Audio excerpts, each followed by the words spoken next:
అమ్మగాలు. అబ్బా ఏంటి సీత? మీరు అర్జెంటుగా ఐగాలతో విడాకులు తీసుకోండి. నీకిదేం పోయే కాలమే, పచ్చగా ఉన్న జంటని విడగొట్టాలనుకుంటున్నావు? ఇందాక ఇంటికి ఎప్పుడు వస్తారో కనుక్కుందామని ఫోన్ చేస్తే ఒక అమ్మాయి ఫోన్ ఎత్తి మీ ఐగాలు నాతో బిజీగా ఉన్నారు, తర్వాత ఫోన్ చేయని చెప్పి పెట్టేసింది. ఇదంతా నిజమేనా? ఉండండి, ఐగాలే ఫోన్ చేస్తున్నారు, మాట్లాడండి. ఇలా గివ్వు.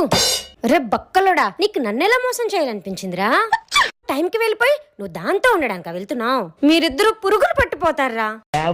నేను నీకు విడాకులు ఇచ్చేస్తాను అంతే. బాధపడకండి అమ్మగాలు. ఇంతకీ అమ్మాయి ఎవరో తెలుసా? దాని గొంతు ఒకటే బాగా తెలుసు అమ్మగాలు, మీకు వినిపిస్తాను ఉండండి. మీరు డయల్ చేస్తున్న నంబర్ ప్రస్తుతం బిజీగా ఉంది, తరువాత ప్రయత్నించండి. చూసాలా ఎంత ధైర్యం ఉంటే మళ్ళీ అదే మాట అంటుంది. నువ్వు ఇందాక విన్నది ఇదేనా? ఆ సీత.